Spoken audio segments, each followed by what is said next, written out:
प्यारे दोस्तों, इस चुनाव जीत के लिए आपके लिए एक ट्रिक्स लेकर आए हैं, यानी फार्मूला। इस फार्मूला का अगर आप 100% प्रयोग में लाते हैं तो आपकी जीत पक्की है। पहला नंबर, 100% में से 20% लोग आपके कार्य को देखकर, आपकी बातों से प्रभावित होकर, आपके आचरण व्यवहार से खुश होकर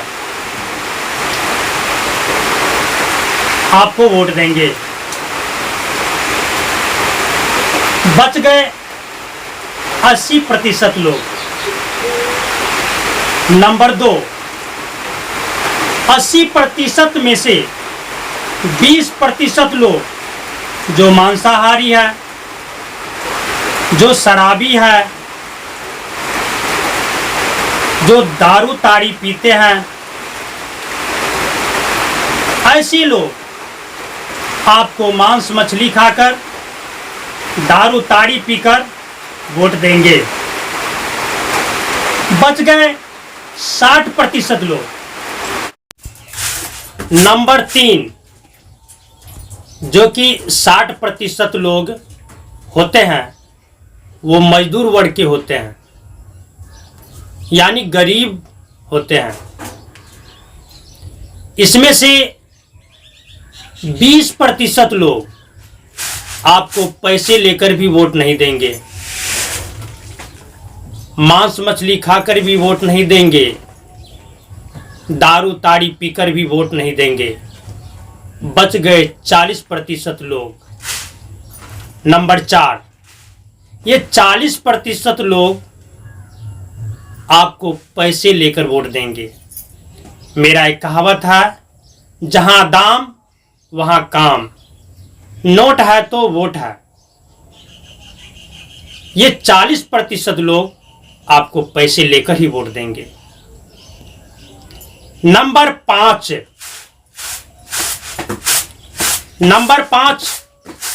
पंचायत के प्रत्येक वार्ड में आपका कम से कम 10 आदमी अपना होना चाहिए, जो आपके लिए काम करें, आपके वोट को गड़बड़ होने न दे। नंबर 6, आप अपनी बातों से जनता के दिल में विश्वास पैदा करें, ताकि जनता आपके ऊपर भरोसा करे। जात पात की नहीं लड़ाई, हिंदू मुस्लिम भाई भाई। जात पात की नहीं लड़ाई, हिंदू मुस्लिम भाई भाई। करो मेरा विश्वास, होगा जनता का विकास। करो मेरा विश्वास, होगा जनता का विकास। मेरा शरीर जनता मेरी जान, जय किसान जय जवान। करूंगा इस पंचायत का विकास, मेरा वादा है। जनता की सेवा करना मेरा इरादा है। जय हिंद जय भारत।